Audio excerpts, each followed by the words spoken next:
नैसर्गिक आपत्तीमुळे कोकणातील आंबा आणि काजू उत्पादक शेतकऱ्यांचं सुमारे 90% पीक नुकसान झाल्यानं ते हवालदिल झालेत। स्वाभिमानी शेतकरी संघटनेचे नेते राजू शेट्टी यांच्यासह कोकणातील बागायतदार आता आक्रमक भूमिका घेत आहेत। सरकारकडून जाहीर करण्यात आलेल्या अत्यल्प मदतीबद्दल नाराजी व्यक्त करत चलो मुंबईचा नारा देण्यात आलाय आणि लवकरच मोठ्या मोर्चाची तयारी सुरू असल्याची माहिती मिळते। आंबा आणि काजू पहिली बैठक हीच झाली होती। चालू वर्षीच्या वातावरणातील बदलामुळे कोकणातील प्रमुख पीक असलेल्या आंबा आणि काजू पिकाला खूप कमी प्रमाणात फळधारणा झाली आहे। याबाबत कोकणातील दोन्ही सभागृहातील लोकप्रतिनिधींसोबत 17 मार्च 2026 रोजी बैठक घेऊन त्यांची मते विचारात घेतली। सरकारने क्षेत्रीय पातळीवर झालेल्या नुकसानीचा प्राथमिक अहवाल कृषी विभाग व डॉक्टर बाळासाहेब सावंत कोकण कृषी विद्यापीठाकडून मागवला असून सुकृतदर्शनी फळबागांचे मोठ्या प्रमाणात नुकसान झाल्याचे निदर्शनास आले आहे।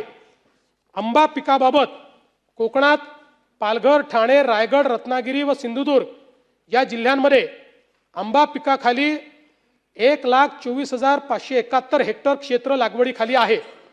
आंबा पिकासाठी एकूण 302 महसूल मंडळ अधिसूचित असून 35,580 हेक्टर क्षेत्रावर 80,418 शेतकऱ्यांनी हवामान आधारित फळपीक विमा योजनेत सहभाग घेऊन आंबा पिकाचा विमा उतरवला आहे। आंबा पिकासाठी सद्यस्थितीत फळपीक विमा योजनेअंतर्गत नुकसानीचे कमी तापमान व जास्त तापमान हे ट्रिगर हिट झाले असून त्यासाठी कोकणातील साधारण 302 पैकी 155 महसूल मंडळात नुकसान भरपाई देय झाली आहे। ही नुकसान भरपाई कमी तापमानासाठी कमीत कमी रुपये 6,071 तर जास्तीत जास्त रुपये 34,000 प्रति हेक्टरी अशी आहे। तर जास्त तापमानासाठी कमीत कमी रुपये 17,171 तर जास्तीत जास्त 68,000 रुपये प्रति हेक्टर इतकी आहे।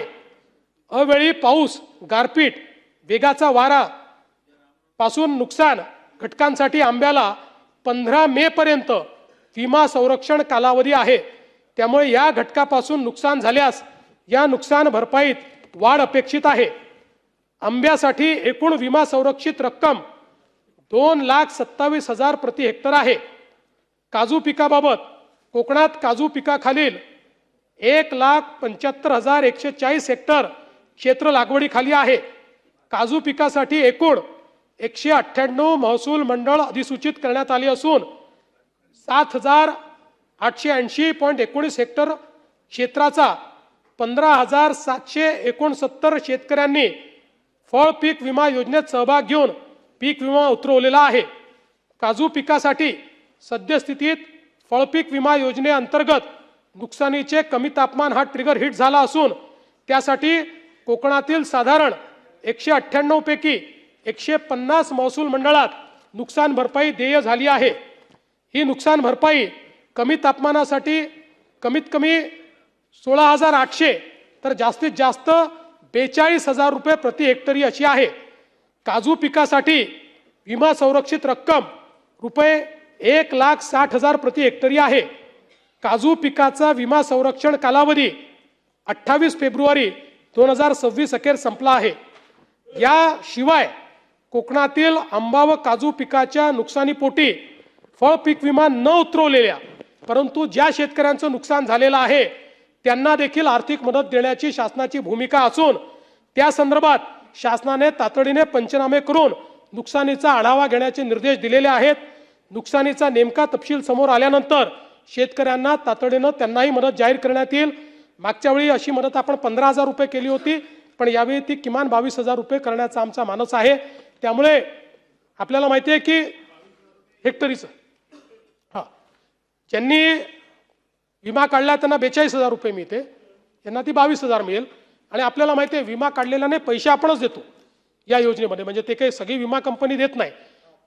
त्यामुळे या संदर्भात ज्या शेतकऱ्यांना मोठ्या प्रमाणात चांगल्या की शेतकऱ्यांनी विमा काढलाय त्यांना ती मदत मिळेलच, कारण तो ट्रिगर हिट झाला आहे। त्या संदर्भात आपण कारवाई सुरू केली आहे।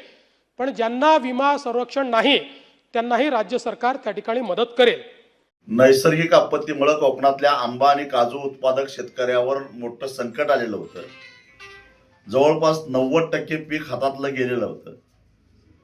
अशा परिस्थितीमध्ये गेले 2 महिने कोकणातला शेतकरी पहिल्यांदा रस्त्यावर उतरलाय, चळवळ करतोय. आणि असं असताना सरकारनं मात्र त्याच्या जखमेवर मीठ चोळण्याचं काम केलेलं आहे. आज विधानसभेमध्ये एक हेक्टरी 22,000 रुपये म्हणजे कलमाला केवळ 220 रुपये मदत जाहीर केली आहे. काजू उत्पादकाला तर वाऱ्यावरच सोडलेला आहे. खरं तर सरकारला लाज वाटली पाहिजे होती.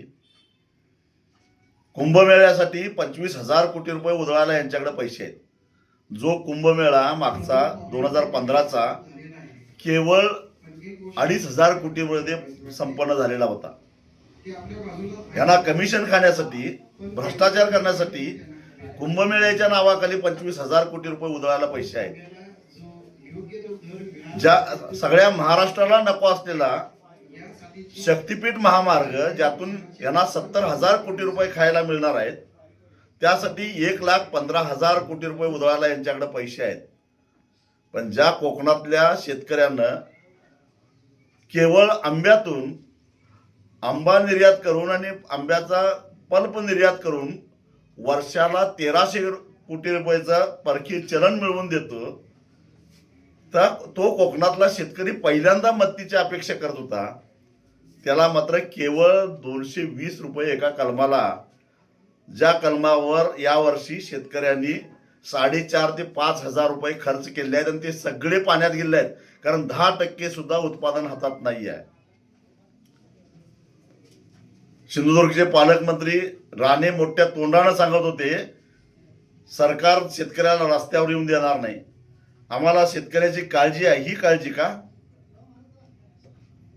तुमच्या वडिलांची कारकीर्द जरा आठवा. ते विरोधी पक्ष नेते असताना वाघासारखे शेतकऱ्यांच्या प्रश्नावर तुटून पडत होते. खरं तर त्यांचा वारस सांगायची सुद्धा तुमची पात्रता राहिलेली नाही असं मला वाटतं. मुख्यमंत्र्यांना याची किंमत चुकती करायला लागेल. लवकरच एक व्यापक मेळावा घेऊन चलो मुंबईचा नारा दिला जाईल. आणि आता केवळ सिंधुदुर्ग नव्हे, सिंधुदुर्ग, रत्नागिरी, पालघर, रायगड आणि ठाणे या जिल्ह्यातल्या आंबा उत्पादक आणि काजू उत्पादक शेतकऱ्यांचा एक मोठा प्रचंड असा मोर्चा मुंबईवरला धडकल्याशिवाय राहणार नाही. बघू आता एकदा आरपारची लढाईच आपल्याला करावी लागणार आहे. माझी आंबा आणि काजू उत्पादक शेतकऱ्यांना एकच विनंती आहे, जेव्हा पिकलं तेव्हा लुटलं. देणं घेणं फिटलेलं आहे. दलालांचं उदारी भागवू नका, औषध दुकानदाराची उदारी भागवू नका. बघू काय व्हायचं, एकदा आरपारची लढाईच करूया.